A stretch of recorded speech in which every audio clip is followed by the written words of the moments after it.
Welcome back students. अगला question है हमारा, किसी गैस की कुछ मात्रा का प्रारंभिक दाब 1 न्यूटन प्रति मीटर स्क्वायर है, तब प्रारंभिक तापमान 30 डिग्री सेंटीग्रेड और प्रारंभिक आयतन 0.1 मीटर क्यूब है। गैस को एक नए दाब 14 न्यूटन प्रति मीटर स्क्वायर तक संपीड़ित किया जाता है। गैस का अंतिम आयतन और अंतिम तापमान क्या होगा यदि संपीड़न के दौरान PV to the power 1.26 is equals to constant नियम का पालन होता है। तो जैसा कि आप देख रहे हैं यहाँ पर नियम दिया हुआ है PV टू दी पावर 1.26। तो ये क्या कौन सी प्रोसेस है? इसे कहते हैं पॉलीट्रॉपिक प्रोसेस, जब PV to the power n बराबर कांस्टेंट हो। तो ये कौन सी प्रोसेस होती है? Polytropic process. n क्या है? पॉलीट्रॉपिक इंडेक्स यानी घात होती है। तो ये पॉलीट्रॉपिक इंडेक्स का मान कितना दिया हुआ है? 1.26। और क्या क्या दिया गया है? इनिशियल प्रेशर 1 पास्कल, क्योंकि 1 न्यूटन प्रति मीटर स्क्वायर बराबर 1 पास्कल होता है। ऐसे ही 14 न्यूटन प्रति मीटर स्क्वायर 14 पास्कल।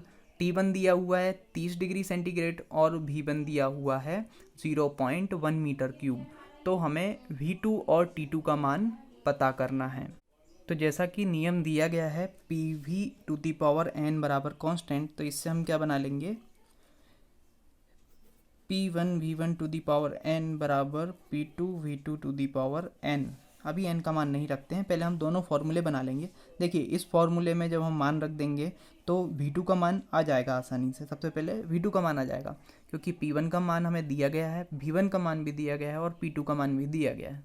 तो V2 का मान निकालेंगे, लेकिन T2 का मान निकालने के लिए इस रिलेशनशिप में T का कौन सा फॉर्मूला यूज़ करें? तो ये फॉर्मूला तो मैंने टेबल में आपको दिया गया है, मोस्ट इम्पॉर्टेंट याद रखने के लिए। लेकिन यदि हम उसे डिराइव करना चाहें तो कैसे डिराइव करेंगे? तो देखिए, एडियाबेटिक प्रोसेस में एक और नियम होता है, वो होता है P1 V1 अपॉन T1 बराबर P2 V2 अपॉन T2। ठीक है, और इस वाली इक्वेशन से हम P1 अपॉन P2 का मान क्या निकाल सकते हैं? P1 P2 के नीचे आ जाएगा, P2 P1 के नीचे आ जाएगा, तो V2 के नीचे क्या आ जाएगा? V1। और दोनों की घात क्या है? n है, तो इसको हम total to the power n लिख सकते हैं। तो अब यहाँ पर इस इक्वेशन में इस फॉर्मूले का हम यूज़ करेंगे। तो इसके लिए हम P2 V2 को इधर ले आते हैं और T1 को इधर ले आते हैं। तो देखते हैं क्या बनता है। P1 V1 अपॉन ये P2 V2 बराबर T1 इधर आ जाएगा, तो T1 अपॉन T2। अब यहाँ देखिए P1 अपॉन P2 आ रहा है, P1 अपॉन P2 की जगह हम V2 अपॉन V1 रख देंगे। V2 upon V1 to the power n गुणा एक और क्या बचा? V1 अपॉन V2 बराबर T1 अपॉन T2।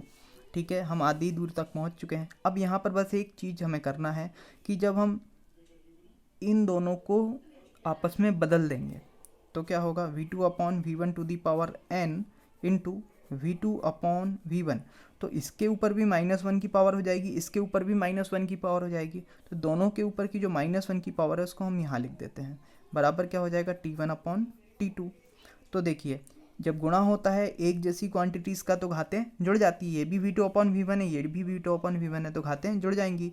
तो V2 upon V1 to the power n जुड़ेंगी, लेकिन यहाँ चिन्ह क्या है? Minus n-1 is equals to T1 upon T2। तो इस प्रकार से T1 T2 और T और V में हमने संबंध स्थापित कर लिए। यहाँ पर P और V में संबंध है। अब इस संबंध का इस्तेमाल करके हम जो T2 का मान है वो निकाल लेंगे, क्योंकि देखिए V1 का मान दिया हुआ है, V2 का मान इससे हमें निकलने वाला है। तो सबसे पहले हमें किस इक्वेशन का यूज़ करना है? सबसे पहले हमें इस इक्वेशन का यूज़ करना है, उसके बाद हम इस इक्वेशन का यूज़ करेंगे। तो हम रखते हैं सभी के मान। यहाँ पर P1 का मान कितना है? 1 पास्कल। ठीक है, 1 रख देते हैं। यहाँ पर किलो पास्कल होना चाहिए, लेकिन ठीक है, हम इसको इसी में रख लेते हैं।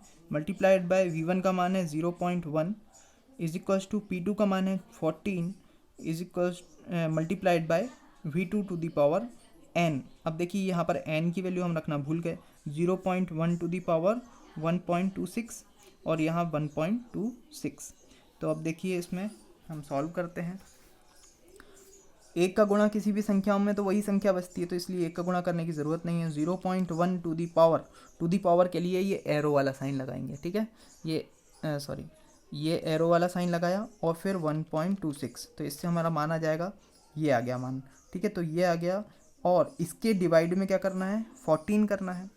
इसके डिवाइड में हमें क्या करना है, 14 करना है। जो भी आंसर आया, answer divided by 14 is equals to this.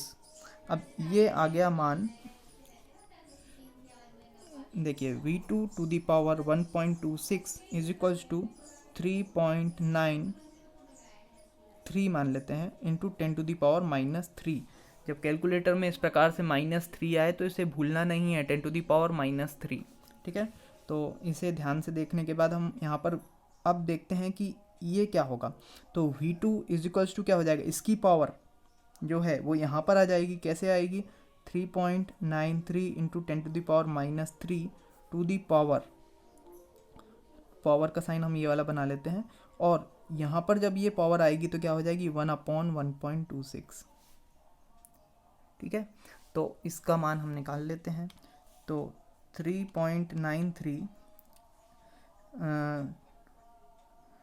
रुकिए 0.00393 to the power bracket 1 divided by 1.26 bracket close. तो ये आ गया वैल्यू आपका v2 इज इक्वल्स टू 0.0123। ठीक है, ये सही आंसर आया है। v2 is equals to 0.0123 metre cube. ठीक है, ये मीटर क्यूब में आएगा क्योंकि पहला आंसर भी, वो पहला वॉल्यूम भी हमें मीटर क्यूब में दिया हुआ है। तो इस प्रकार से ये हमारा पहला आंसर आ गया। अब सेकेंड इक्वेशन का हम यूज़ करेंगे जो हमने बनाई है, इसमें सारे सब्स्टिट्यूट करते हैं वैल्यूज़ को। सबसे पहले v2 0.0123 divided by v1 0.1 to the power n-1। n की वैल्यू कितनी है, 1.26 - 1 is equals to T1/T2। T1 का मान कितना है, 30 डिग्री सेंटीग्रेड।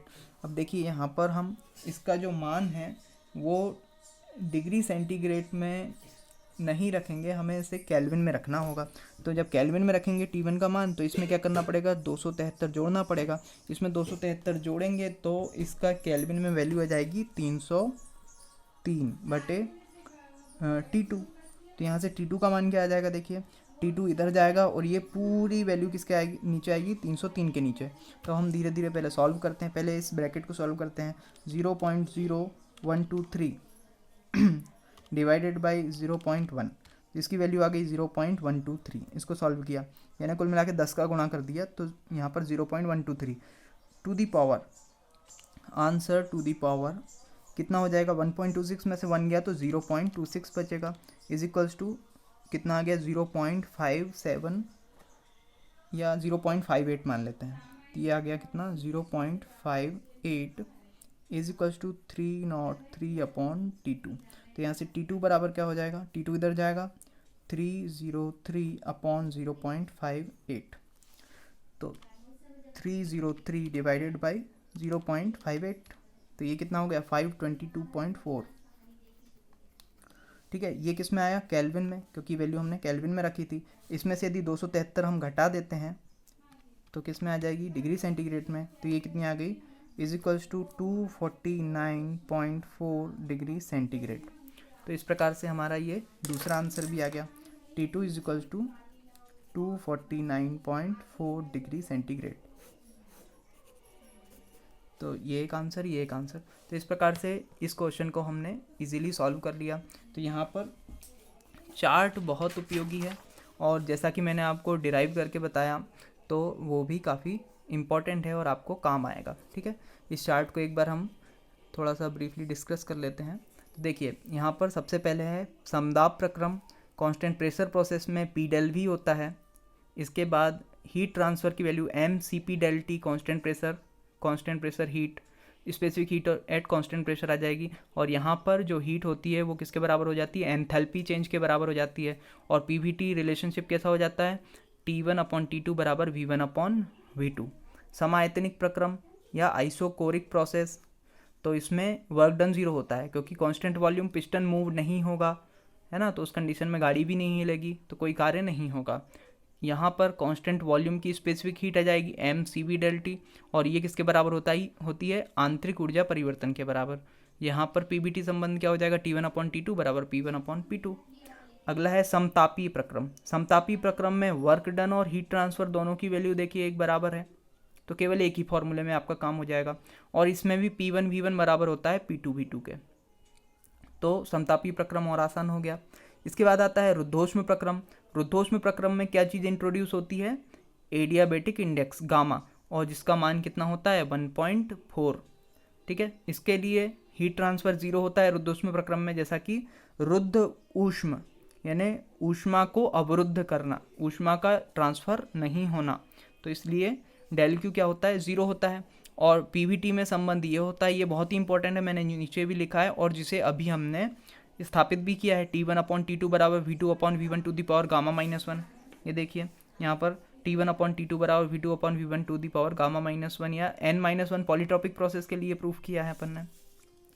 तो इस प्रकार से पॉलीट्रॉपिक प्रोसेस में भी सेम होता है, बस पॉलीट्रॉपिक प्रोसेस में हीट ट्रांसफर 0 नहीं होता है, कुछ ना कुछ इसकी वैल्यू आती है, उसमें ये जुड़ जाता है गामा-n/गामा-1।